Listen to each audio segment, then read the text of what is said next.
Okay, we're back. Lesson 17. Sis, you want to read this one? Yeah, sure. Please. Yep. Thanks for joining us. Yes. Lesson 17. I see no neutral things. This idea is another step in the direction of identifying cause and effect as it really operates in the world.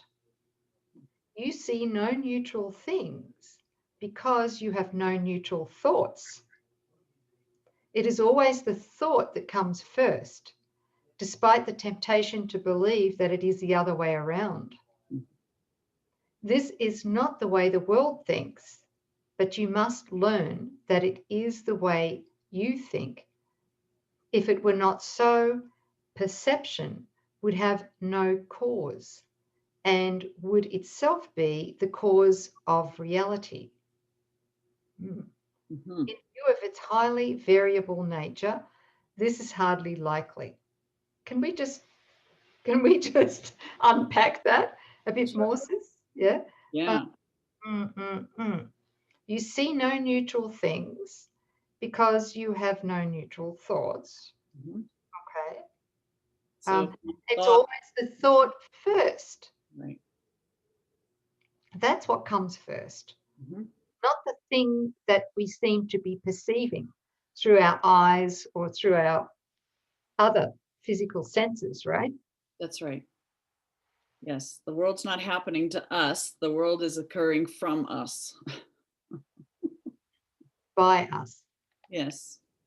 Projected, our thoughts are projected, our beliefs. We're seeing the contents of our beliefs, and the belief was there first. The thought was there first, and then we see what we want to see.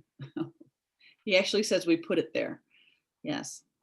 Can we talk about cause and effect? Mm-hmm. Yeah, Yeah. definitely. The way that we're taught, or we've been taught through the ego thought system, Mm-hmm. is that we are an effect of those phenomena outside of us, right? Like nature, Mm-hmm. disease, etc. That Mm-hmm. they are actually the cause, and we are an effect, or we can be affected by causes Yes. outside of us that we have not caused. Yeah. Health laws, heredity, natural laws, laws of economics. We're always just this victim at the forces that are beyond us, outside of ourselves. So we're molded by society. Interesting. But the complete flip of that is actually what he's pointing to. It is always the thought that comes first, despite the temptation to believe that is the other way around, or despite the education of the world. This is not the way the world thinks. They have not, it's not the consensus that what we're seeing is our thoughts, but you must learn that it is the way you think. Yeah. So we are the cause of what our thoughts are, the cause of what we're experiencing. Okay, good, Yeah. good. So I see no neutral things anywhere because I have no neutral thoughts, right? Right. So he's asking us, in applying today's idea, say to yourself with open eyes, I see no neutral things because I have no neutral thoughts. Then look about you, resting your glance on each thing you note long enough to say this: I do not see a neutral tree or a neutral body, whatever it is, fill in the blank. I do not see a neutral blank because my thoughts about it are not neutral. Okay. For example, you might say this: I do not see a neutral wall because my thoughts about walls are not neutral. That's really interesting, that use of the word wall, because you would think that walls would be so neutral. You never considered, do I have feelings about walls? I don't see a neutral wall because my thoughts about walls are not neutral. Boy, okay. I do not see a neutral body because my thoughts about bodies are not neutral. Well, no, they're not, are they? No, constantly judging, having opinions, sizing them up, making, judgments about what good, bad. Right. So As you we already have opinions and judgments about these things. And so that's the way those things are going to appear to us, right? Yeah. So can I just talk about this? I mean, the body being the central um, central idol in the dream too. Yeah. Um, so if we are entertaining fearful thoughts about our body, we're going to manifest them, right? Mhm. Yes. Yeah. Right. Right.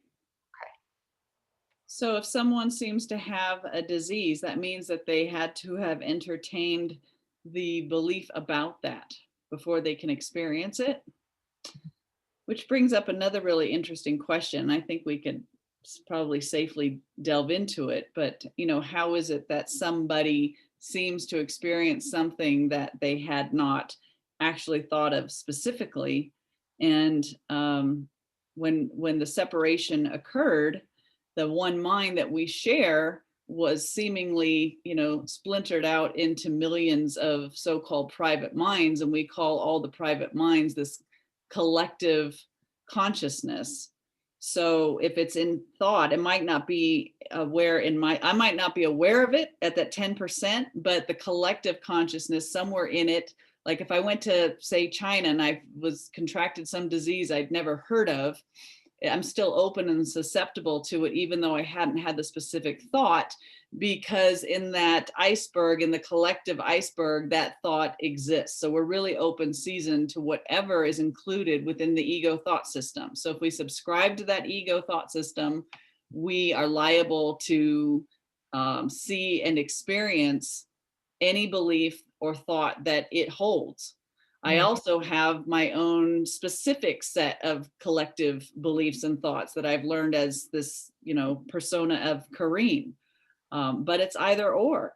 But at any point, the thoughts that are in the ego thought system can be experienced, right? Yeah. Yeah. But you the gap diagram. Mm-hmm. Yeah.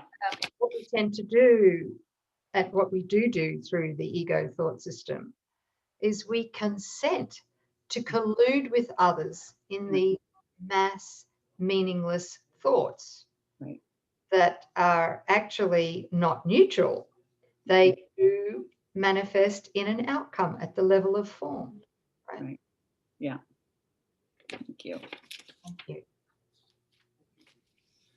That's why it's so important to be consistently vigilant on what thoughts we're entertaining. And I love that truth that only the thoughts that my mind holds with God are real thoughts, so that when these thoughts come, I can know that these are not my thinking. They're not true thoughts. They belong to the ego, right? Yeah. Yeah. Anyway, we're diverging a little bit, but I felt that that was important. I might just finish this last couple of paragraphs off here on lesson 17. As usual, it is essential to make no distinctions between what you believe to be animate or inanimate, pleasant or unpleasant. Regardless of what you may believe, you do not see anything that is really alive or really joyous. That is because you are unaware as yet of any thought that is really true and therefore really happy. Wow. So anything that you're seeing in there, which includes all bodies, we have not yet seen anything which is really alive or really joyous or true. Nothing in there is true. Nothing is alive. I love that. Bodies don't actually contain where life is. Yeah. Life is God. This is excluding God. So that's really we should highlight that sentence and set it aside but we're not yet aware of one single, until you're thinking a thought with God or the Holy Spirit, you're not aware of what a true thought is. And so we're not seeing anything as it is in the truth. And therefore, we can't know joy or true happiness. Right. So that immediately brings to mind is that most of us here through the ego are seeking our happiness, are we not? Here, Through the ego, where it can't be found. where it can't be found. Seek and do not find. That's right. That's a better body. Yeah.